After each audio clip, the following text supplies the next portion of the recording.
Welcome to Chapter 15, Medical Overview. In this lecture, we will explore various medical emergencies, how to assess patients effectively, and the appropriate management strategies for different conditions. EMTs must have a solid understanding of these topics to provide effective pre-hospital care. Let's dive in. Medical emergencies come in many forms.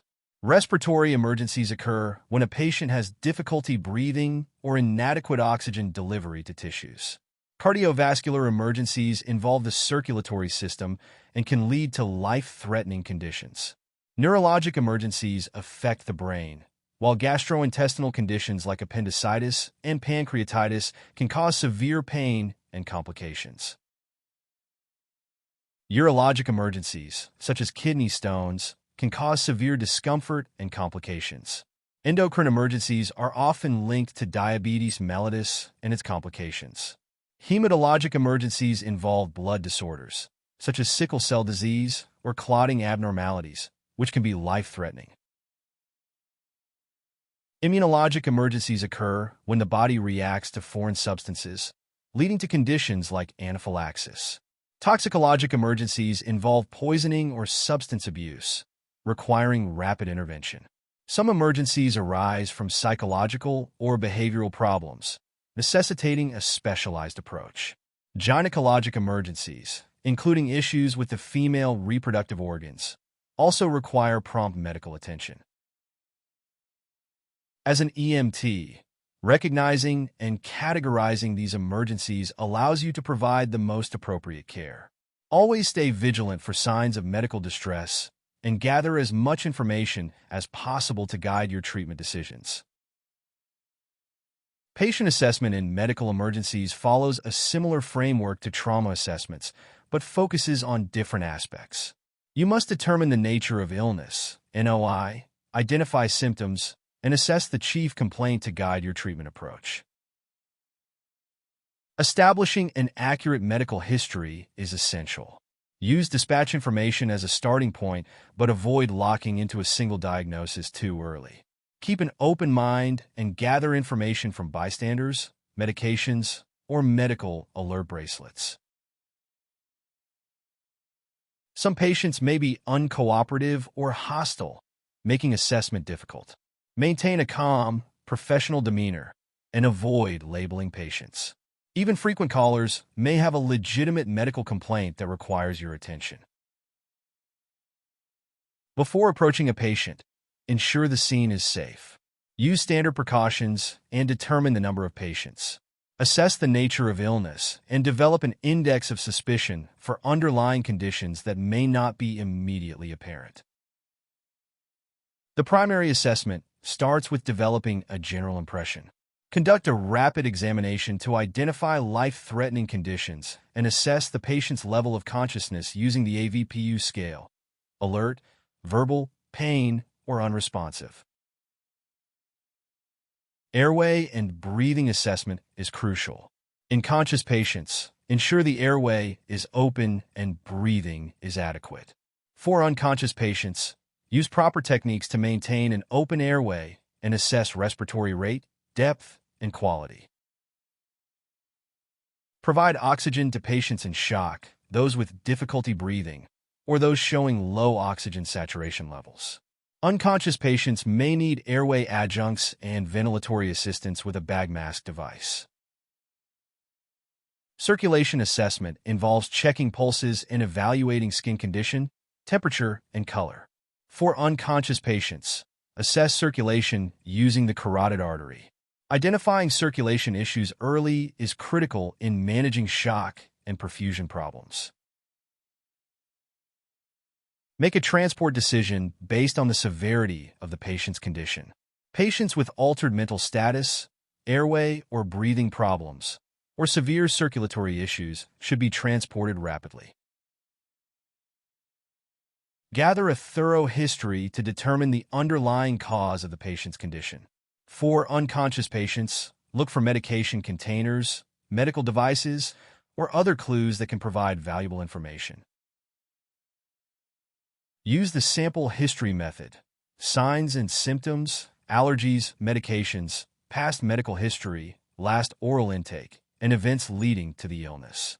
The OPQRST mnemonic helps assess pain: onset, provocation, quality, region, severity, and time. Secondary assessments may be performed on scene or en route. Conscious patients should receive a focused physical exam, while unconscious patients need a full head-to-toe assessment. Assess the head, scalp, face, neck, chest, abdomen, extremities, and back for abnormalities. Palpation and observation can help identify critical findings. Vital signs such as pulse rate, respiratory rate, blood pressure, blood glucose levels, and pulse oximetry readings provide critical insights into the patient's condition. Reassessment should be continuous. Monitor the patient's condition, reassess interventions, and adjust treatment as necessary. Always document changes in status. Most medical emergencies require hospital-level care. Some patients may need advanced testing or treatments beyond the EMT's scope. In cardiac arrest, EMTs can use an AED to assist with resuscitation. Scene time for medical patients can be longer than for trauma patients due to the need for a detailed assessment. However, critical patients should always be transported rapidly, and EMTs should relay as much information as possible to the receiving facility. The mode of transport is determined by the severity of the patient's condition.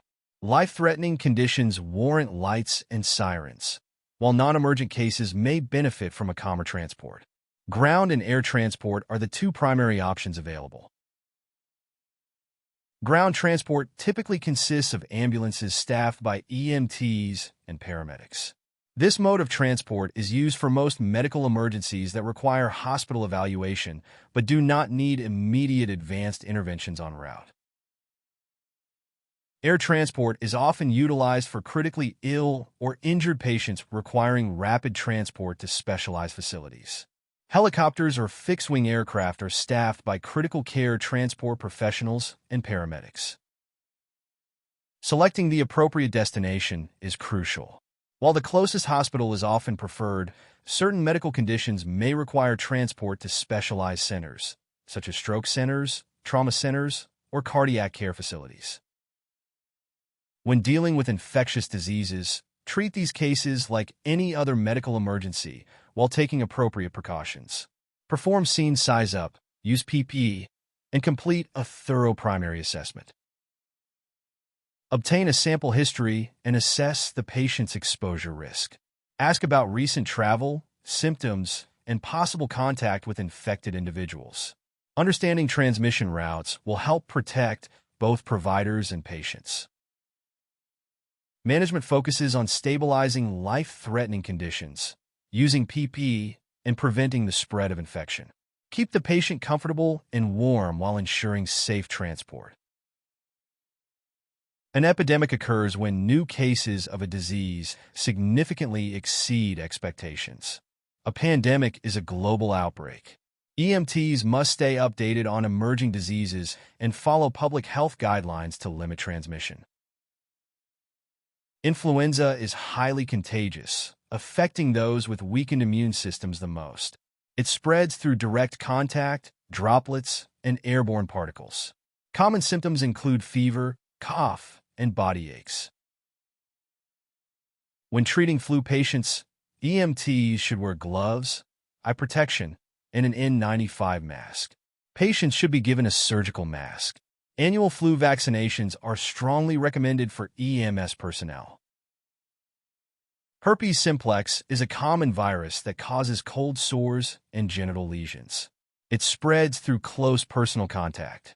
While not an emergency, it can lead to complications in immunocompromised patients.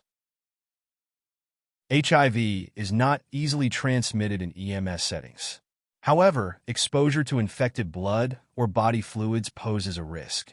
There is no vaccine, but with treatment, HIV patients can lead near-normal lives. Always wear gloves when handling blood or body fluids. Properly dispose of needles and cover any open wounds. If an exposure occurs, seek medical evaluation and report the incident to an infectious disease officer. Hepatitis causes liver inflammation and can result from viral infections or toxins. Some forms, like hepatitis B, are preventable through vaccination. There is no reliable way to determine who is contagious. EMTs should receive hepatitis B vaccinations and use standard precautions. If exposed, follow post-exposure protocols, including reporting the incident and getting tested. Meningitis is inflammation of the brain and spinal cord coverings. It can be bacterial or viral. Bacterial meningitis is highly contagious and requires standard precautions. Contact your health representative if exposed. Tuberculosis primarily affects the lungs. Infected patients may have a persistent cough. EMTs should wear N95 or HEPA masks when treating suspected TB patients. There is no absolute protection against tuberculosis. Regular screenings and preventive therapy are recommended for EMS personnel. Also known as pertussis, this bacterial infection mostly affects young children. Symptoms include fever and a distinct whooping sound after coughing fits. The best prevention is vaccination. Methicillin-resistant Staphylococcus aureus, MRSA, is a bacterial infection resistant to many antibiotics. In healthcare settings, it is spread through unwashed hands. Risk factors for MRSA include prolonged hospital stays and previous antibiotic use. It primarily causes soft tissue infections. EMTs should practice strict hand hygiene and use PPE. COVID-19 originated in China and quickly became a global pandemic. Symptoms include fever, cough, and shortness of breath. EMTs should follow CDC guidelines for protection. MERS-CoV, first identified in Saudi Arabia, has no cure or vaccine. If MERS is suspected, place a surgical mask on the patient and follow strict infection control measures. Ebola virus has a high fatality rate and spreads through bodily fluids. Symptoms may not appear for 6 to 21 days. If suspected, notify receiving hospitals in advance and use extreme precautions. Patients returning from international travel may present with unusual symptoms. Ask about travel history, vaccinations, food sources, and exposure to infectious diseases. Key questions to ask include recent travel locations, pre-travel vaccinations, potential exposure to infectious diseases, food consumption, and drinking water sources. Early identification can prevent disease spread. Assessing and treating medical patients can be complex due to the variety of conditions and presentations. Unlike trauma patients, where injuries are often visible, medical patients may present with subtle or overlapping symptoms. It is crucial to conduct a thorough assessment, gather an accurate history, and continuously reassess the patient's condition throughout transport. As EMTs, your ability to recognize life-threatening conditions, make rapid transport decisions, and provide appropriate pre-hospital care is vital to patient outcomes. Keep refining your skills, stay informed about emerging diseases, and always use standard precautions to protect yourself and your patients. Remember, every patient is unique, and no two calls are the same. Stay adaptable, ask questions, and continue learning to provide the highest level of care possible. Thank you for your dedication to emergency medical services.